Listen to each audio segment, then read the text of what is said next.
이번 주 우리가 함께 나눌 말씀은 신명기 17장 18절부터 20절의 말씀입니다.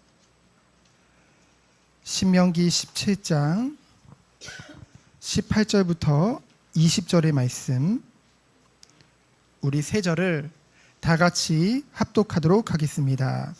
그가 왕 위에 오르거든 이 율법서의 등사본을 레위 사람 제사장 앞에서 책에 기록하여 평생에 자기 옆에 두고 읽어 그의 하나님 여호와 경외하기를 배우며 이 율법의 모든 말과 이 규례를 지켜 행할 것이라.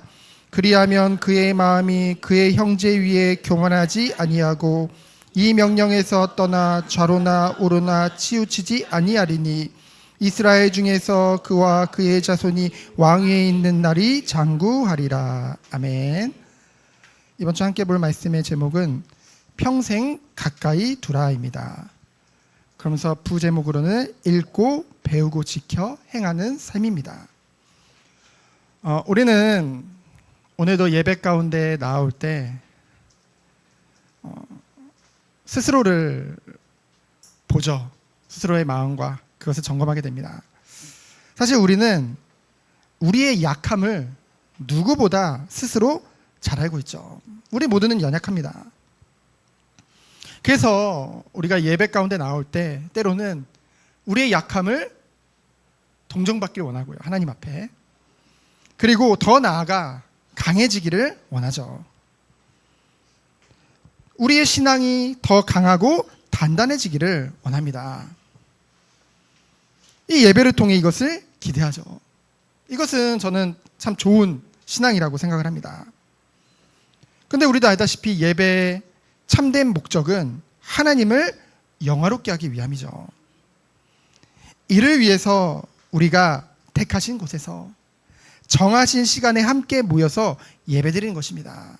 그 은혜 가지고 나머지 날 또한 하나님을 영화롭게 하는 삶 속으로 들어가기 위해서. 그래서 우리는 이 예배를 통해, 말씀을 통해 그리스도 안에서 더욱 성숙되어지고 성장되어져야겠죠. 왜냐하면 우리는 연약하기 때문입니다. 금묵자흑이라는 사자성어가 있습니다. 잘 아는 말이죠. 먹을 가까이 하면 검어진다는 뜻입니다. 즉 사람은 가까이 하는 사람이나 환경에 따라 변화된다는 것이죠. 그래서 우리가 평상시에 누구와 가까이 지내는가는 매우 중요합니다. 그리고 우리의 환경, 친구, 습관이 결국은 우리의 성품과 삶을 만들어가기 때문에. 그래서 우리는 무엇을 가까이 해야 될까요? 저는 한 주의 스케줄이 그렇게 복잡하지는 않습니다. 그런데 늘 어느 곳에 가든지 가지고 다니는 게 바로 이제 블루투스 이어폰이에요. 너무 좋더라고요. 그래서 학교를 왔다 갔다 할 때도 블루투스 이어폰과 그리고 책, 신앙서적을 꼭 들고 탑니다. 지하철을 탈 때도. 그래서 지하철에 사람이 많을 때는 이제 블루투스 이어폰을 통해서 제 유튜브에 보면은 이제 재생 목록을 다 정리해놨어요. 이제 주로 교리, 강의와 그리고 이제 성경을 읽어주는 그런 것을 이제 담아놓고 듣습니다.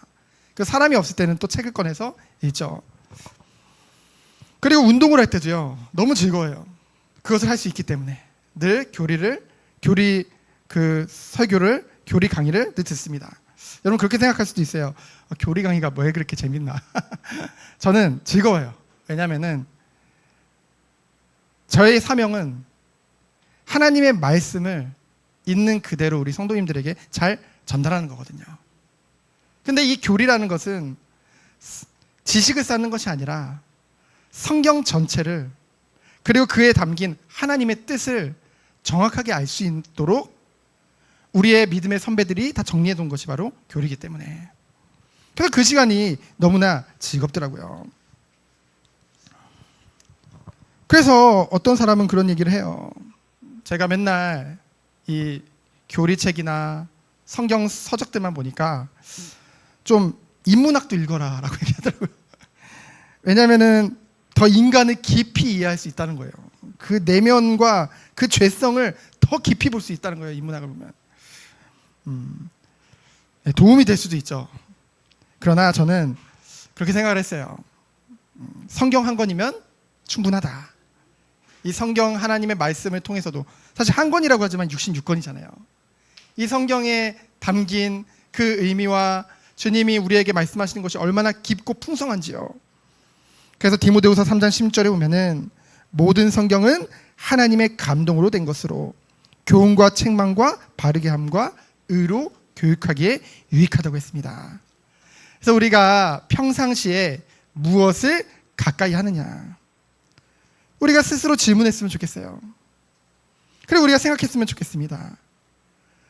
우리는 우리의 연약함을 안다고 하면서 자꾸만 오히려 그 신앙을 약하게 하는, 신앙의 토대를 더 얇게 하는 것들이 있다고 한다면 어떻게 해야 될까요? 단호히 끊어버려야겠죠. 그래서 오늘 말씀 19절에 보면은 평생에 자기 옆에 두고 읽고 배우고 지켜 행하라고 말씀하셨어요. 무엇을요? 바로 하나님의 말씀을. 우리가 하나님의 말씀을 통해 우리는 하나님 말씀 앞에 서면은요, 우리가 어떤 존재인지를 더욱더 깊이 깨닫게 되어지죠. 아, 우리에겐 정말 선한 것이었구나. 그래서 우리는 그 죄를 자백하고 회개하여 돌이켜 순종함으로 나아갈 수 있는 것, 그것이 하나님의 말씀을 늘 곁에 두고 말씀으로 우리를 그것의 기준으로 점검해 볼 때에, 그래서 우리는 늘 말씀을 가까이 하는 그 축복이 있기를 원합니다. 그래서 첫 번째로 예배의 주인에 대해서 신명기 16장 21절부터 22절, 17장 1절에 말씀하고 있죠. 21절에 보면은 내 하나님 여호와를 위하여라고 했어요. 21절에 보면은 16장이요. 그리고 22절에 보면 앞에 보면은 자기를 위하여라고 했죠. 예배드리는 목적이 극명하게 대조됩니다. 내 하나님 여호와를 위하여 또는 자기를 위해서. 우리는 예배를 무엇을 위해야 드려야 될까요? 정답은 알죠. 물론 당연히 하나님을 위하여라고 합니다. 근데 21절로 22절을 보면은 이들이 이제 가나안 땅에 들어가서 하나님을 섬기는데 뭐라고 했어요? 아세라상을 세우지 말며. 이 말은 뭐냐면요, 아세라는 우상이잖아요. 마치 하나님을 섬기는 것을 우상 섬기지 말라는 것이죠.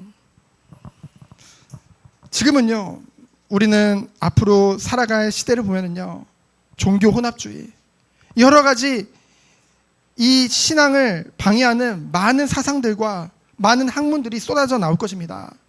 완전 다른 세계관들이 심겨지고 있다는 것이죠. 이번 주에 어떤 목사님하고 만나서 얘기하는데요, 실제 있었던 일이에요. 그 목사님, 친한 목사님이 자녀가 초등학생이래요. 근데 이제 초등학교에서 성인식에 대한 그 설문지를 주더래요, 아이한테. 그래서 그것을 설문을 했대요, 애가. 설문을 했더니 이제 이 아이는 정상적이게 쓴 거죠. 뭐 무슨 내용이 뭐냐 했더니 뭐 남자가 꼭 바지를 입어야 되냐, 뭐 꼭 남자와 여자만 사랑해야 되냐, 뭐 이런 거였대요. 그러니까 얘는 당연히 그냥 PK니까 상식적으로 썼겠죠. 거기까지는 좋아요. 그랬는데 그렇게 상식적으로 쓴 아이들을 따로 모아다가 그 성소수자 강사를 학교에 불러서 애를 뭐 하겠다는 거예요? 특강을 시키겠다는 거예요. 어떻게 생각하세요, 여러분?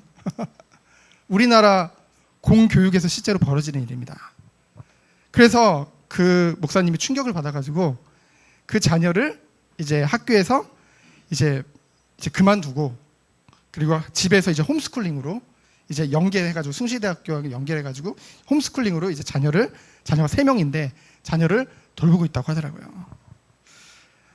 이러한 시대가 앞으로 실제 우리 앞에 올 것입니다. 그러면은 우리는 이러한 시대 가운데 우리는 이 예배, 오직 예배를 통해 우리에게 바른 신앙과 그리고 우리 다음 세대에게 바른 신앙이 전달되어질 텐데요. 그래서 가나안 땅에 아세라 섬기는 방식, 그 나무 기둥을 세우는 것은요, 결국은 이제 하나님을 우상같이 섬긴다는 건 뭐예요? 자기를 위해서 섬긴다는 거죠. 우상은 인격이 없잖아요. 그렇죠? 그러니까 하나님을 인격적으로 대하지 않는 것입니다. 그렇죠? 오직 내 성공을, 나를 위해 하나님 도와주고 나를 축복해주고 내가 하는 일 잘 되게 해주세요. 하나님의 뜻은 관심이 없어요. 그래서 우상을 세우는 인간의 목적을 보면은 하나님 중심의 삶을 살기 위한 것이 아니라 자기 중심의 삶을 산다는 거죠. 이것은요, 결국은 하나님 앞에 우상 숭배요, 하나님이 미워하는 일이라는 것입니다. 그래서 17장 1절에 보면은 흠이나 악질 있는 그 양과 소를 하나님께 드리는 것, 그것에 대해서 하나님이 가증하게 여긴다고 했어요. 여러분, 흠이나 악질 있는 그 양과 소는 무엇을 말하냐면요, 그것을 드렸다는 의미는 뭐냐면요, 겉으로는 하나님의 말씀에 순종하는 척해요. 그래서 그 제물을 드는 거죠, 양과 소를. 그러나 그 내면에는 하나님 앞에 합당한 것이 하나도 없다는 것입니다. 하나님은요, 당신의 백성을 통해 뭔가 헛된 순종, 그런 남에게 보이기 위한 위선적인 그런 순종은 절대 받지 않는다는 것이죠. 그래서 가증한 것이 됨이라라고 말씀하신 거예요. 예물에는요, 이 원어로 보면 두 단어가 쓰입니다. 근데 여기서 쓰인 그 재물에 대한 단어는 인간의 그 가증한 측면을 말할 때 쓰이는 단어예요. 한마디로 예물 자체를 하나님께서 가증스럽게 여긴 것이 아니라 그 예물을 아무렇지도 않게 뻔뻔하게 하나님 앞에 드리는 그 예배자의 불성실한 행동을 가증스럽게 하나님이 보신 것이죠. 그래서 우리는 이사야 1장 11절 이하의 말씀을 우리는 마음에 담아야 될 줄 믿습니다. 이사야 1장 11절에 보면은 하나님께서 패역한 이스라엘을 향해 무수한 재물을 가져오지 말라고 말씀하세요. 가져오지 말래요. 그리고 니네 모이지도 말래요. 예배 드리고요, 막 제사 드리고요, 막 성회로 모이고요, 막 축제를 벌이는데 하나님 그거 하지 말래요. 제사라고 하면서 그 안에 행해지는 사람들의 그 마음과 패역한 행동을 하나님이 보셨기 때문이에요. 그래서 1장 12절에 보면은 너희가 내 앞에 보이려고 지금 예배드리냐 말씀하시는 거예요. 이것을 누가 너희에게 요구하였느냐. 그러면서 뭐라고 해요? 내 마당만 밟을 뿐이니라. 얼마나 안타까워요. 교회 예배드리러 오는데요, 하나님 안녕하세요, 하나님 안녕히 계세요 그러고 있는 거예요. 그냥 교회 마당만 밟고 간다는 거죠. 하나님이 얼마나 이것을 애통해 하시는지요, 얼마나 마음 아파하시는지요. 그러면서 이러한 제사 회중의 모임, 축제, 이거에 대해서 하나님은 못 견디시겠다고 하십니다. 하나님이 이것이 우리는 기뻐할 줄 알잖아요. 하나님 무조건 하나님 많이 모이면 좋은 거 아니에요? 우리가 많이 하나님 앞에 드리면 좋은 거 아니에요? 아니요. 하나님은 그것이 무거운 짐이래요. 그러면서 말씀하시기를 너희가 많이 기도해도 듣지 않겠다라고 말씀하시는 거예요. 저는 이 이사야 1장 11절로 이하 말씀 쭉 묵상하는데 굉장히 마음에 충격이 오더라고요. 아, 정말 하나님이 원하시는 것이 무엇일까? 우리는 예배를 매주 드리는데 정말 하나님이 정말로 원하시는 예배는 무엇일까? 그 이하에 나오더라고요. 하나님을 사랑하며 이웃을 사랑하며 억지로가 아니라 즐겨 순종하는 그 믿음을 하나님은 원하신다는 거예요. 하나님은 그런 마음을 우리에게 원하시는 것입니다.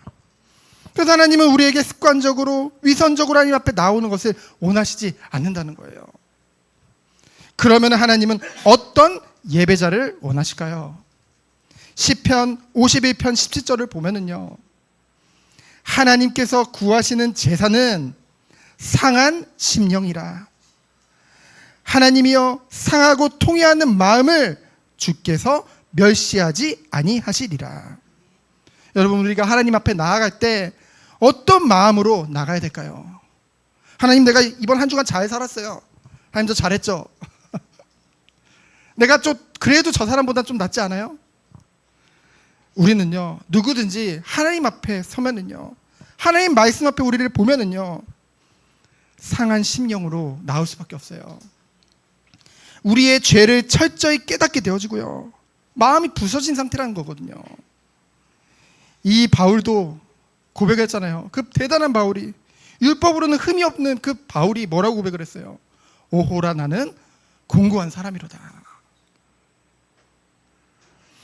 하나님 앞에서 낮아진 마음이죠. 그리고 통회하는 마음은 죄에 대해서 깊이 슬퍼하고 회개하는 마음입니다. 그냥 후회하는 감정 정도가 아니라 그 마음에 눈물이라는 거죠. 우리가 하나님 앞에 나올 때, 한 주를 되돌아볼 때 우리가 그런 마음이, 그런 눈물이 우리에게 있냐는 것이죠. 하나님은요, 이러한 마음과 이런 중심을 받으시는 하나님입니다. 우리가 어디 가서 위로받고 어디 가서 힘을 얻겠어요? 이 모든 것을 동정하시며 이 모든 것을 아시고 그럼에도 불구하고 완전한 구원의 축복을 예정하시고 우리를 부르신 그 하나님을 영화롭게 하기 위해서 오늘도 우리는 예배 가운데로 나온 줄 믿습니다. 그래서 우리는 오늘도 이 예배를 통해 신령과 진정으로 하나님 앞에 예배드리길 원합니다.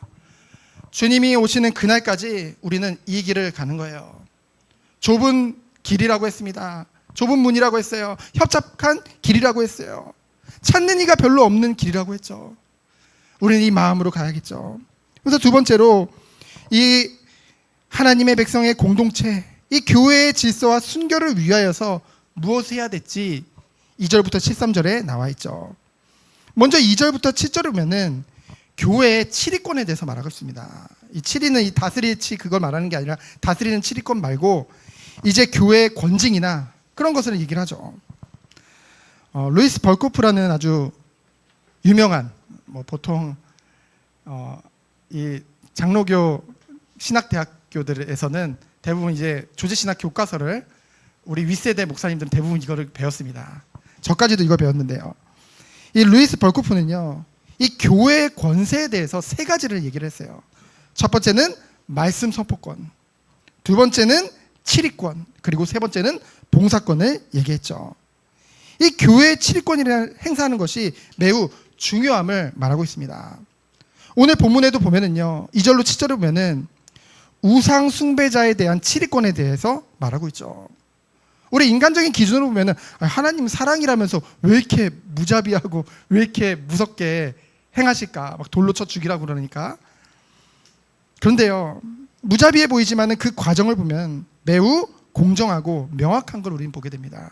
그리고 신중한 걸 보죠. 그러나 제가 확실할 때는 단호할 것을 말하고 있습니다. 왜냐하면요, 하나님 백성의 공동체의 순결과 질서를 유지하는 것은, 또 다른 말로 하면 지키기 위해서는요, 하나님이 교회에게 허락하신 이 영적 권위인 칠위권을 꼭 행사해야 되기 때문에. 왜냐하면요, 첫 번째로 교회의 순결을 유지하기 위함입니다. 공개적으로 죄가 교회 안에 퍼지는 것을 막는다는 거죠. 우리가 봤을 때 분명히 저건 죄예요. 근데 우리가 보통 어떤 마음을 가지죠? 요즘은, 오늘날의 세상은 어떻게 하면 저걸 합리화해서 시험에 들지 않게 할까? 저걸 지적하면 마음에 상처를 받고 교회를 떠나겠는데 하나님 어떻게 하면 저걸 합리화해 줄 수 있는 말씀이 없을까? 이러면서 말씀을 찾는다니까요. 목회자들도 그래요. 어떻게 하면 저걸 좀 정당해 줄까? 왜냐하면은 정말로 하나님이 원하시는 것보다는 우선은 당장의 교회의 외적 성장을 중심으로 그것을 추구하면서 가고 있기 때문에. 그러면서 두 번째로는 결국은 이 7일을 하는 이유는, 권징을 하는 이유는 그 범죄한 사람을 죽이기 위함이 아니라 그가 회개하고 돌이키게 하기 위함이라는 거죠. 그래서 권징은 징벌보다 회개를 목표로 이루어져야 됩니다. 그래서 그 안에는 사랑이 있죠. 그 근본에는. 그러면서 뭐예요? 성도를 보호하는 거예요. 미혹되지 않도록 거짓 가르침과 악행으로부터 보호하는 것입니다. 그러면서 결국은 이 모든 것을 통해서 뭐예요? 하나님의 영광을 위해서. 왜냐면은요, 교회라는 것은 그리스도의 몸이잖아요.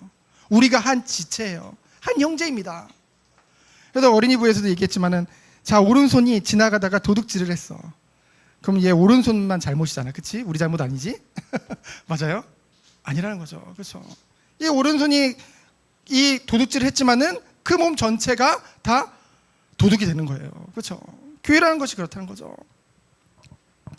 그래서 우리는 하나님 앞에 한 성도 한 사람들은 성도를 사랑 안에서 돌아보며 함께 연약함을 위해 기도해주고 말씀을 기준으로 해서 바른 길을 가는 그 은혜의 공동체의 축복을 누려야겠죠. 그래서 이 7위권이 없는 교회는요, 어떻게 되냐면요, 진리가 흔들리게 됩니다. 이 거짓 가르침이 확산될 수밖에 없어요.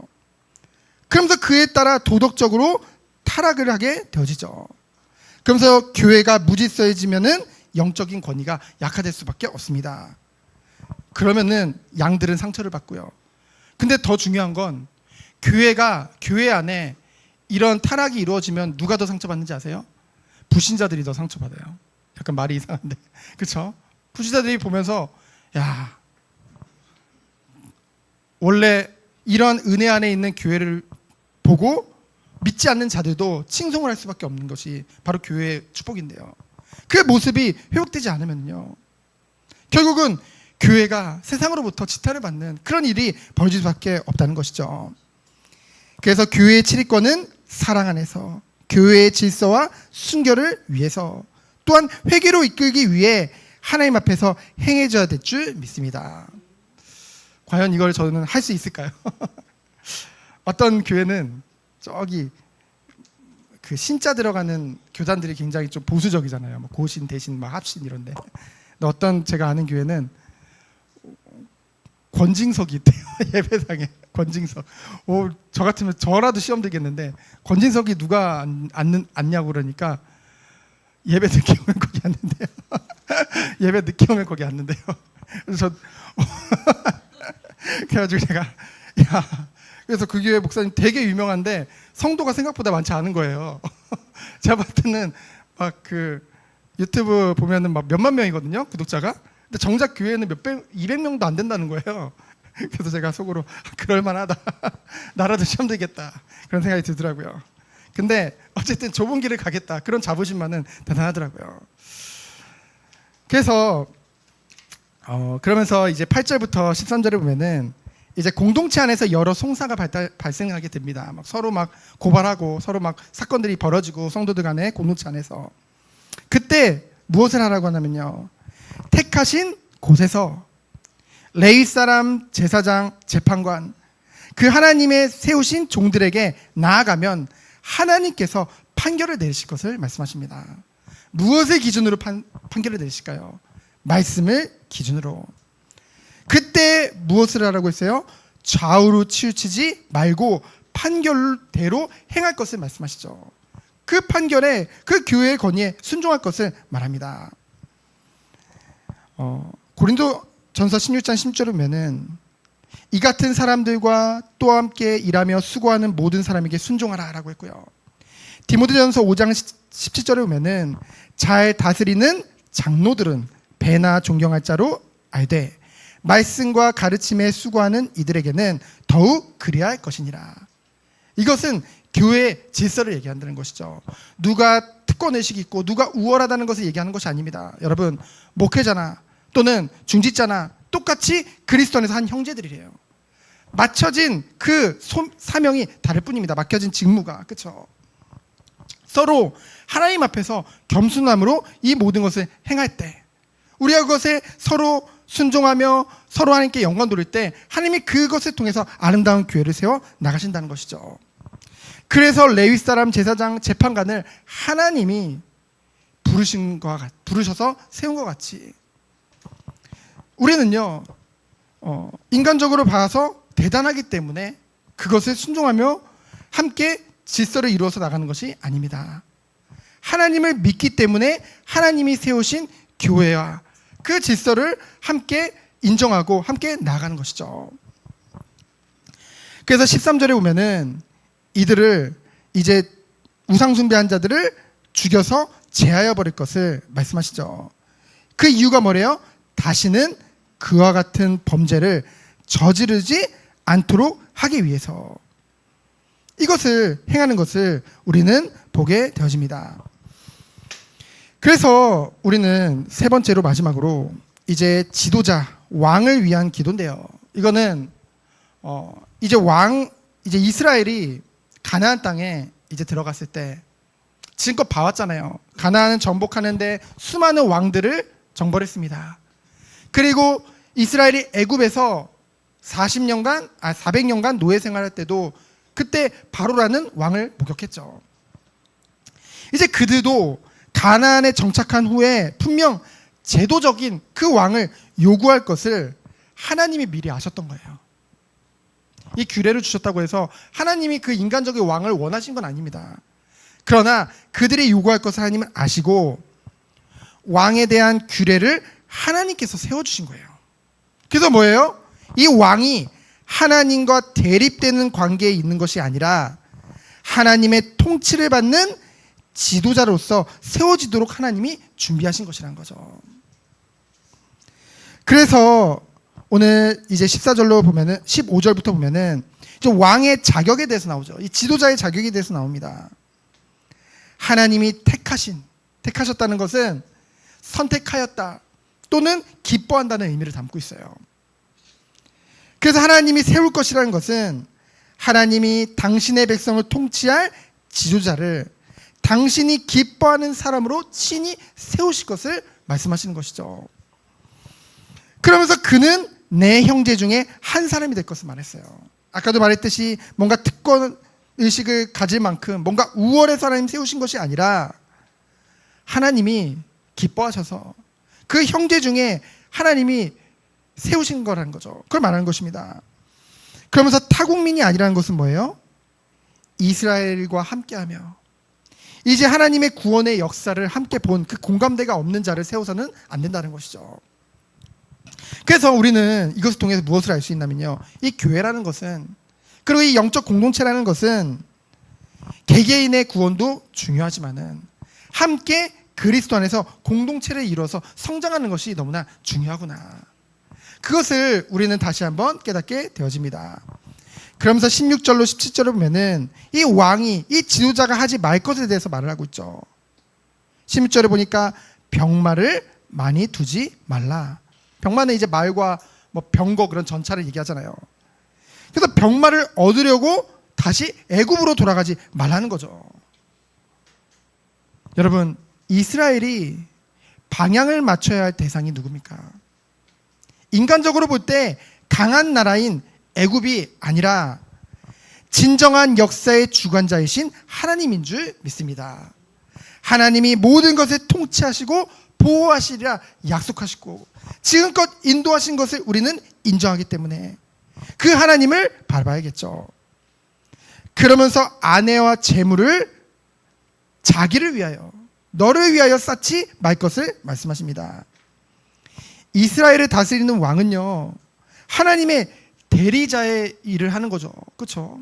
지금으로 말하면 청지기적 삶입니다. 그 삶을 살아야 돼요. 궁극적인 통치자는 누구예요? 하나님이시죠. 그래서 왕은 결코 자기의 이기적 욕심으로 이 아내와 재물을 얻기 위해서는 백성들을 노역을 시켜야 되잖아요. 그 노역을 강요해서 호화로운 생활을 지키고 부를 쌓아가는 일을 해서는 안 된다는 것입니다. 그에 대해서 말하고 있죠. 왜 갑자기 왕 얘기를 할까요? 또 지도자 얘기를 할까요? 우리가 이러한 위치에 갈 수도 있습니다. 그렇죠? 하나님이 세우실 수도 있어요. 그리고 우리 다음 세대를, 우리 자녀들을 이 자리에 하나님 세우실 수도 있습니다. 그때 우리는 늘 이것을 점검하고 이것을 하지 말아야 될 건 말고 해야 될 건 해야겠죠. 그러면 세 번째로 18절로 20절에 보면은 왕의 의무, 곧 반드시 해야 될 것에 대해서 말씀하십니다. 18절에 보면은 뭐라고 말씀하고 있어요? 그가 왕위에 오르거든 이 율법서의 등사본을 레위 사람 제사장 앞에 책에 기록하여. 왕이 직접 기록하라고 했어요. 그만큼 하나님의 말씀을 가까이 해야 된다는 거죠. 왜냐하면 참 통치자이신 하나님의 뜻을 알아야 되는 것이 바로 지도자가 해야 될 일이기 때문에. 그러면서 평생에 자기 옆에 두고 읽으라고 했죠. 늘 점검하라는 거예요. 말씀을 통해 늘 나 자신을 점검해 보라는 것입니다. 그래서 이것을 통해서 하나님을 경외하기를 배우며 모든 말씀을 지켜야 할 것을 말씀하고 있죠. 여러분, 우리가 무엇을 통해서 하나님을 경외함을 배울 수 있나요? 다른 사람, 믿음 좋은 사람을 통해서 배울 수 있나요? 또는 하나님 아니고 우상 섬기다가 막 멸망당하는 그런 나라나 사람들을 보면서 그래서 경외함을 배울 수 있나요? 그것은 한 부분일 뿐이에요.